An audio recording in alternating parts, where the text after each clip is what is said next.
বিসমিল্লাহির রহমানির রহিম।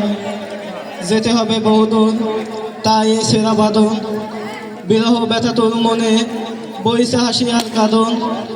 আজ ছেড়ে চলেছি সব মায়া আর সুশাসন, তাই সম্মুখে দাঁড়িয়েছি দিতে বিদায়ী ভাষণ।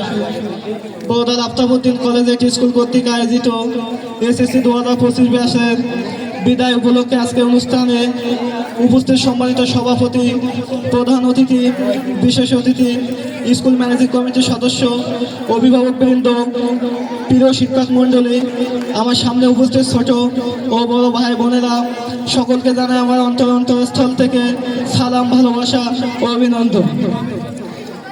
প্রথমে আমি মহান আল্লাহ তাআলার কাছে অসংখ্য শুকরিয়া আদায় করি যে মহান রাব্বুল আলামিন আমাদেরকে তার এক বিশেষ হুকুমে বিভিন্ন প্রকার অন্যায়, অত্যাচার ও খারাপ কাজ থেকে বিরত রেখে আজকের মতো এই পবিত্র মজলিসে উপস্থিত হওয়ার সুযোগ করে দিয়েছেন।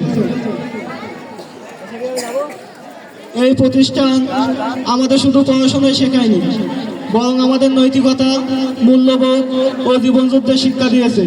শিক্ষকগণ শুধু পাঠ্যপুস্তকের জ্ঞান দেননি, বরং আমাদের সঠিক পথ দেখিয়েছেন, আমাদের ভুল সংশোধন করেছেন এবং আমাদের প্রকৃত মানুষ হিসেবে গড়ে তুলেছেন। তাদের প্রতি চিরকৃতজ্ঞ থাকব। আমাদের বন্ধুত্বের সম্পর্ক, একসঙ্গে কাটানো অসংখ্য স্মৃতি, ক্লাসের হাসি, আনন্দ, পরীক্ষার উত্তেজনা, এসব কিছু আমাদের জীবনের অমূল্য সম্পদ হয়ে থাকবে। আজ বিদায় নিলেও এই সম্পর্ক, স্মৃতিগুলো চিরকাল আমাদের হৃদয়ে বেঁচে থাকবে। শিখেছি অনেক, পেয়েছি প্রেরণা, বিদায় বেলায় রয়ে যায় স্মরণা। একসাথে কাটানো দিনগুলো সুন্দর, হারাবো না স্মৃতি, রবে অন্তর। বিদায় বিদায় মানে বিচ্ছেদ নয়, এটা নতুন পথ চলার সূচনা। তাই আশা করি ভবিষ্যতে আবার দেখা হবে নতুন কোনো উপলক্ষে, নতুন কোনো পরিচয়। সবাই ভালো থাকুন, সুস্থ থাকুন, ধন্যবাদ।